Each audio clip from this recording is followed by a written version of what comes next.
Okay, so this is going to be part 10. I came out here 5 minutes ago. It's kind of late Friday afternoon. And I forgot about the camera and I started pumping up, putting oil in it. And it's like, oh shit, yeah, I got to get the camera. Finish the series on this car, right? So I poured like, I don't know, 3 or 4 quarts of oil into it. Not enough yet to try and crank it. So I'm going to top that off. Fuel pump relay is still out of it, which is by design. We're going to crank the motor over, 10, 15 seconds at a time, let the starter cool off, do it again, do it again. Probably do that 4 or 5 times. And what you're doing there is priming the engine. When I rebuilt this engine, I used engine assembly lube everywhere. So it's not going to be like a complete dry start or anything like that. However, you still, when you're doing an engine rebuild, you still want to prime the engine with oil. Don't just get in there and turn the key. Not sure if this is going to run very well. The petrol or the gas in it, it stinks so bad. It's really, really bad. Yeah, I rebuild cars all the time. That's one of the nastiest smelling fuels I've had in a while. So this must have sat around for a long time. Hopefully it doesn't have water in it. It shouldn't. It shouldn't. All right, I got this thing pushed outside. Also broke my tripod. Sucks. It's a Manfrotto tripod too. So yeah, I just shoved it out here. Definitely didn't want to start that thing indoors. Or, well, we're not starting it, but we're just going to crank it over a bunch, prime it, and then we're going to try and start it. I am going to grab oil and coolant. The thing desperately needs a wash. Alright. Double check your fuel lines.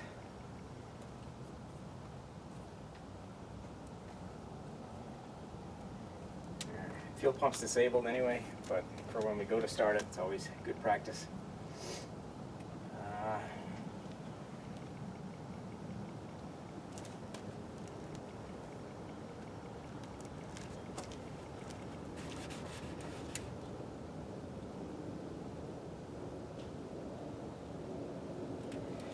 Just giving everything a quick once over. Also good practice.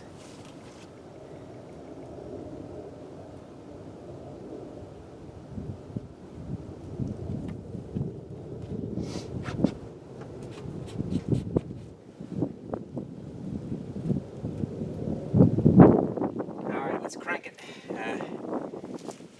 Again, we're not starting it. We're just cranking it to prime it. It will not. It can't start right now.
So that's a good sign. Our oil has dropped way down to the low mark. So we're just going to put a little bit more in it. I mean, it'd still be fine to start at 9, but we're just going to put a little bit more in there.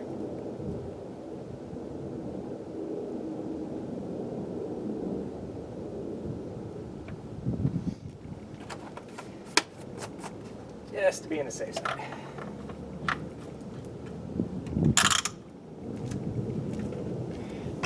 Check our coolant too. Top that off.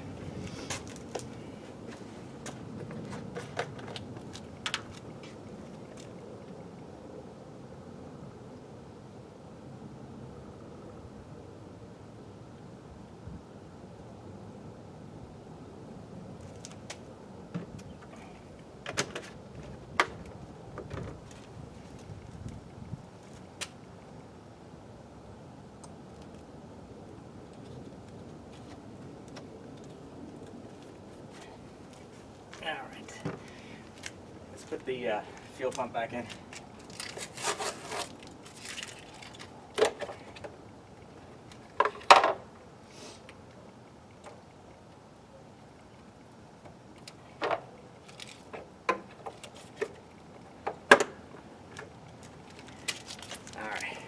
So next up, I'm gonna cycle the ignition a few times just to prime that fuel pump, and then we'll see if it starts or blows up.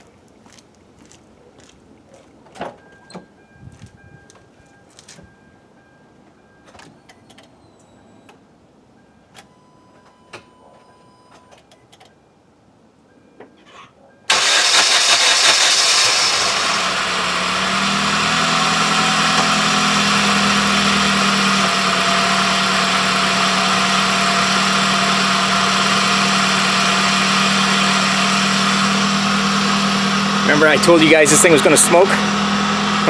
Yeah.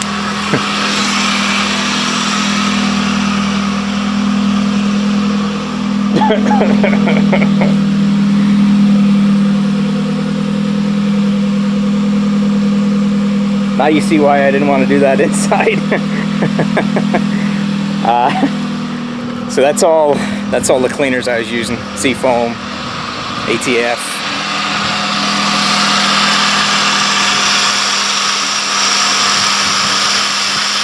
Sounds like it needs a pulley. Actually, I know it needs a couple of idler burn pulleys. They sounded pretty bad just when I was spinning them by hand. But, you know, I wasn't going to do that until I got it running. But yeah, look at this thing. Do you see that smoke? Holy shit. Oh my god. Oh, it reeks through. It actually smells like seafoam. Right here, look.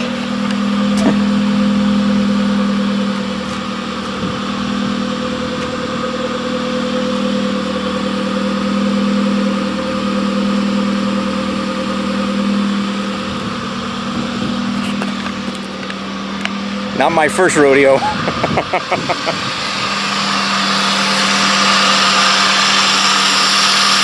The engine too, you're going to see a bunch of stuff smoking. Completely normal.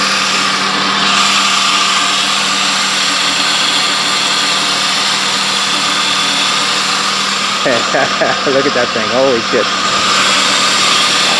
After you put engine work like that in, this is normal, don't panic. You know, not the end of the world. I am going to set you guys up and check. Oh my god, it's smoking. Oh, I can smell the seafoam. I'm just going to check the coolant real quick. Oh my god, I got to move it. There's too much smoke, I got to move it. Let's see, can you see? Can you see? There you go.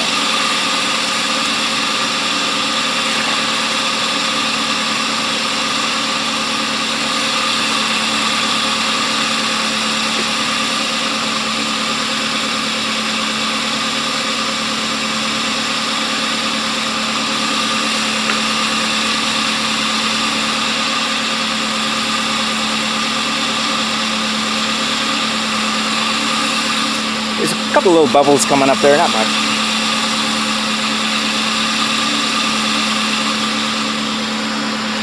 She's so smoky. Neighbors are gonna be like, what the fuck? It stopped smoking at the back. So.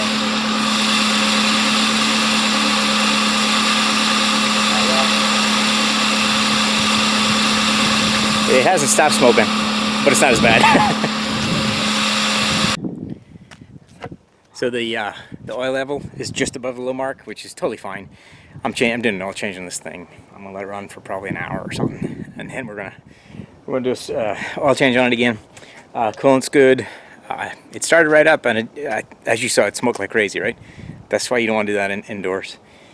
So yeah, that's pretty much it. There's a bunch of little things I need to do. Park and brake, I gotta fix that because it goes way up and barely holds the car. So they need adjusted. So pull the rear wheels off it. If there's a hole you can get through to adjust them, I'll do that. If not, pull the rear shoes or pull the rear brakes off it, adjust them. And then it needs a clean badly. Okay, so this will be the end of part 10. You know, car's running, fixed. I'm going to start it again, let it run for an hour, do it all, change all this stuff. and it's super smoky. You saw that in the video. So you definitely don't want to do that indoors if you're in like a home garage like this. If you're in a big shop, but 100 bays, whatever. Smoke all them other people out of there. Who cares? I will do a price reveal on this video tomorrow. I gotta clean it. I gotta adjust the rear brakes. I gotta do a couple of little maintenance things to it. Fix that front bumper, stupid cool part. And then I've got 2 control arms I need to put in it because the Copart bent them with the forklift. So when they come, I'll put those in. 2 bolts. Yeah, nothing to it. Not even gonna record it. Lower control arms, the rearward lower control arms that are in the front. They're round bar. They're kind of weak looking, and you know, lifting them with a forklift, they just bend them. You always check for that when you buy a car from Copart or anywhere that's been, you know, lifted with a forklift. And a lot of times, some of them little suspension components will just get bent. You know. So yeah, I'll do a price reveal tomorrow. Stick that up on the old YouTube as well. This car may or may not be around by the time these videos hit the YouTube. I kind of debating whether or not to make it into a drift car. It's so cheap. It's so cheap that I may just, you know, you make a drift car, you're gonna throw your money away, right? It's kind of pointless, but it's fun. So for the entertainment value, I may make that into a drift car and just take it drifting. I don't know. I'm not sure yet. I gotta figure that out in my mind what I want to do there. You know, with the little guy on one shoulder is like, sell it, you bozo, you make a whole bunch of money. And of course the young freaking Johnny in me is like, dude, take that thing drifted. You know, gut it and drift the shit out of it. So put an LS in it, you bozo.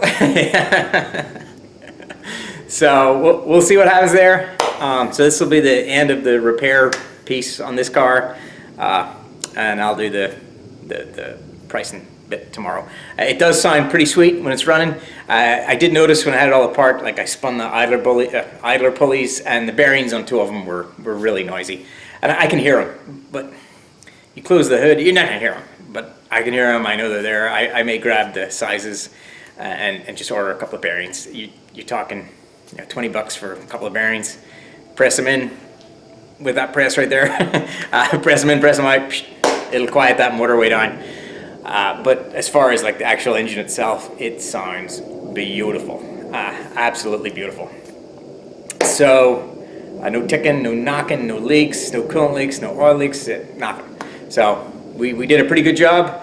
Yeah, not my first time, but yeah, it's also not that. I don't think it's that hard, but again, if it was your first time, it could be a little intimidating trying to do something like that. So thanks for watching the Hyundai Genesis. I had to look what it was. The Hyundai Genesis 2.0 R-Spec build, and price reveal tomorrow.